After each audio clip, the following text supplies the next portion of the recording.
আসসালামু আলাইকুম এভরিওয়ান, কেমন আছেন সকলে? আশা করি সকলে ভালোই আছেন। তো আজকে আমি চলে আসছি মেট্রো রেল, কেননা বাংলাদেশে হয়তোবা আমি একমাত্র এমন ব্যক্তি যে এখনো পর্যন্ত মেট্রো রেলে উঠি নাই। তো সেজন্য চলে আসলাম আজকে একটু মেট্রো রেলে ওঠার জন্য।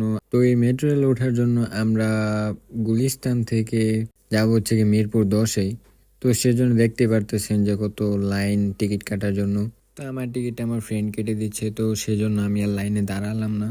আপনারা দেখতে পাচ্ছেন যে টিকিট কাটার জন্য কত পরিমাণ লাইন। তো ফাইনালি গাইস আমি টিকিটটা হাতে পেয়ে গেলাম।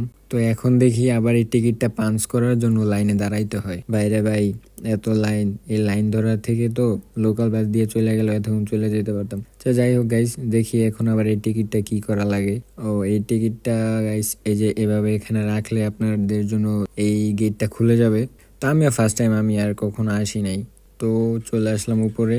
এখন আবার মেট্রো রেলের জন্য ওয়েট করতে হবে, দেখি কতক্ষণ ওয়েট করা লাগে। তো এসে ওই যে দেখতে পারতেছেন যে মেট্রো রেল আসতেছে। ভাই আসো আসো, তাড়াতাড়ি আসো। তো এই দেখতে পারতেছেন যে মেট্রো রেল চলে আসছে। এখন আমরা উঠবো মেট্রো রেলে। তো গাইস ঢুকে বললাম মেট্রো রেলের ভিতরে।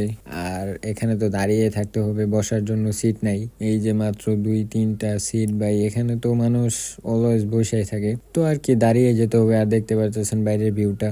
আর দেখেন গাইস মানুষ দাঁড়িয়ে আছে, কারণ বসার মতো সিট যেগুলো আছে ওগুলো সবসময় বুকিংই হয়ে থাকে। আর আমি হয়তোবা বাংলাদেশের সর্বশেষ মানুষ ছিলাম যে কিনা মেট্রো রেলে উঠি নাই।